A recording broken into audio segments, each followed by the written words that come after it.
एक राजा की दो रानियां थी। बड़ी रानी का नाम सुमित्रा था और छोटी रानी का नाम सुलोचना था। रानी सुमित्रा बहुत ही शांत स्वभाव की थी। वही रानी सुलोचना बहुत खूबसूरत के साथ समझदार और चालाक भी थी। राजा अपनी दोनों रानियों को बहुत प्रेम और सम्मान करते थे, इसलिए अपने राज की सारी बातें उन दोनों के ही सामने करते, ताकि रानियों को भी पता चले उनके राज में क्या चल रहा है। एक दिन राजा और उनके मंत्री आपस में कुछ बात कर रहे थे। तभी रानी सुलोचना राजा से मिलने उनके कक्ष में आती है। दोनों को इतने गंभीर बात करते देख रानी सुलोचना रुक जाती है और वो लोग की बात सुनने लगती है। महाराज इतने गंभीर होके किस विषय में बात कर रहे हैं मंत्री जी से? मुझे इसका पता लगाना होगा, कहीं मेरी असलियत सबको पता ना चल जाए।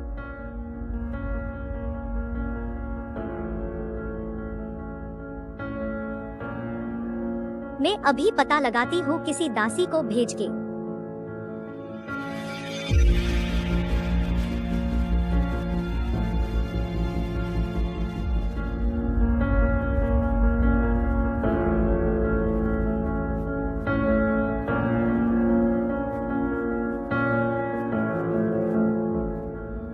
आपने मुझे बुलाया छोटी रानी, बोलिए मैं क्या सेवा करूं आपकी? हाँ, अभी जाके शीघ्र पता करो ऐसा क्या हुआ है हमारे राज में। जाओ जल्दी पता करो महाराज और मंत्री जी क्या बात कर रहे थे। जी जैसी आपकी आज्ञा। और दासी पूरे राजमहल में घूमने लगती है। आगे कुछ दासियां आपस में बात करती है, लेकिन रानी सुलोचना की दासी को देखकर चुप हो जाती है। दासी वहां से चली जाती है और थोड़े आगे देखती है, वापस दो दासियां मिलती है और वो लोग को पूछती है क्या हुआ है, तुम सब क्या बातें कर रही हो काम छोड़ के। तब दोनों दासियां रानी सुलोचना की दासी को सब बताती है और दासी डर के जल्दी में वहां से चली जाती है, जैसे रानी सुलोचना की कोई चोरी पकड़ी गई हो। मुझे अभी जल्दी जाके रानी सुलोचना को सब बताना होगा, वरना कहीं और से पता चलेगा तो मेरी जान ले लेगी। रानी सुमित्रा और रानी सुलोचना अपने कक्ष में बैठकर आपस में बातें कर रही थी।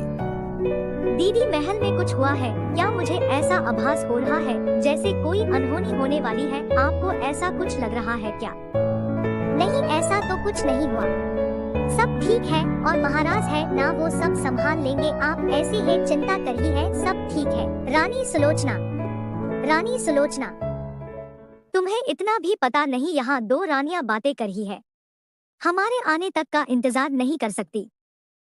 मुझे क्षमा कर दीजिए रानी सुलोचना। ठीक है तुम जाओ, हम अभी आते हैं। दीदी अब आप विश्राम करिए, हम आपसे कल मिलते हैं। जल्दी बोलो क्या हुआ है? और दासी रानी सुलोचना को सब कुछ बता देती है राज में जो हुआ है, और रानी सुलोचना गंभीर होके सब कुछ जान लेती है।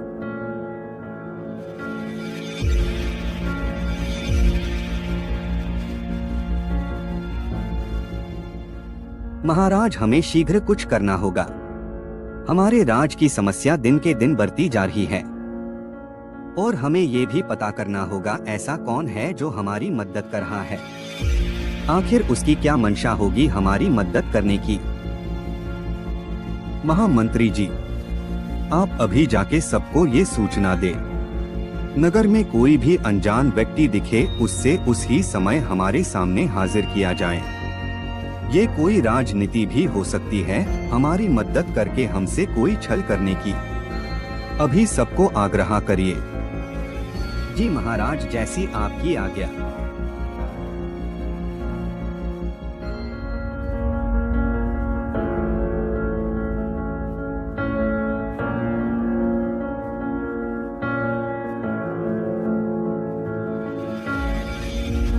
रानी सुलोचना, महाराज ने नगर में ऐलान कर दिया है, जो भी अनजान व्यक्ति दिखेगा उसको उसे समय महाराज के सामने लाना होगा।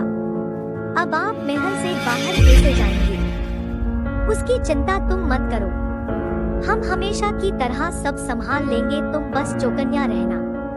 पहरेदार जब सो जाए हमें इशारा कर देना, हम अपने राज को हानि नहीं पहुंचने देंगे। हम ये पता लगाते ही रहेंगे कौन है वो राजद्रोही जो हमारे राज को हानि पहुंचा रहा है।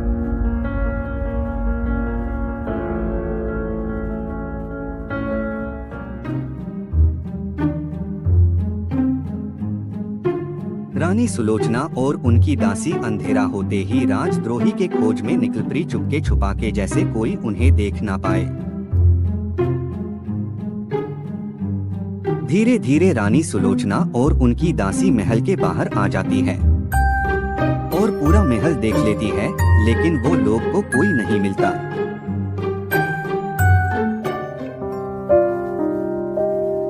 और अगली सुबह वापस डाकुओं ने किसी और को लूटा।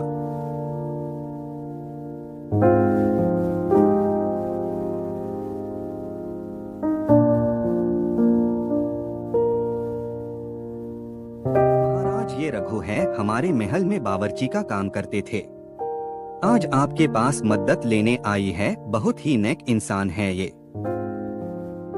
हुजूर, मैंने मेरी बेटी की शादी के लिए कुछ गहने एक कथा किए थे। मैं सोनार के पास से लेके आ रहा था, कुछ डाकुओं ने मुझसे सारे गहने ले लिए और मुझे बहुत मारा भी। अब मैं अपनी बेटी की शादी कैसे करूं? मैंने वो डाकुओं का पीछा भी किया, लेकिन वो लोग भाग गए। आप चिंता मत करिए, हम आपकी बेटी की शादी करवाएंगे। मंत्री जी, आप अभी सारी व्यवस्था करिए, इनकी बेटी की शादी में कोई कमी ना रहे। महाराज, हमें आपसे अकेले में कुछ बात करनी है। महाराज, हमें विक्रम जी पे संदेह है। हमें लगता है कि डाकुओं के भेष में विक्रम ही है। हमने कुछ सिपाही भी उनके पीछे लगाए हैं। कल सुबह तक सिपाही सबूत ले आएंगे, फिर विक्रम को हम बंदी बना लेंगे। मंत्री जी, हमें आप पे पूरा भरोसा है। आप जो भी उपाय बताएंगे वो हमारे राज के लिए सही होगा। आप बस हमें बताएं। और विक्रम ये सब सुन लेता है और मन ही मन में बोलता है, मुझे आज रात ही यहाँ से निकलना होगा, वरना कल सुबह मुझे बंदी बना देंगे। मुझे यहाँ से जल्दी भागना होगा, पकड़ा गया तो मारा जाऊंगा।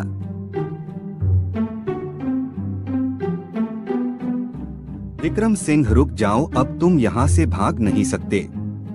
इतने साल तक तुम हमारे आंखों में धूल झोंक रहे थे, अब तुम्हें पूरी जिंदगी कैद खाने में रहना होगा, यही तुम्हारी सजा है। रानी सुलोचना, आपका बहुत बहुत धन्यवाद, आपने हमारी सहायता की, वरना हम लोग इस राजद्रोही को कभी नहीं पहचान पाते अगर आप हमें सही समय में नहीं बताती तो।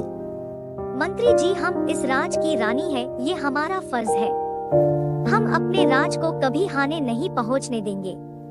और विक्रम सिंह को तो हम उस दिन ही पहचान गए थे जिस दिन हम गांव वाले मंदिर गए, और तब से ही हम आपके शुभ चिंतक बनके आपकी मदद करते गए, लेकिन हम भी विक्रम सिंह के ऊपर विश्वास नहीं कर पाए कि वो ऐसा कर सकते हैं।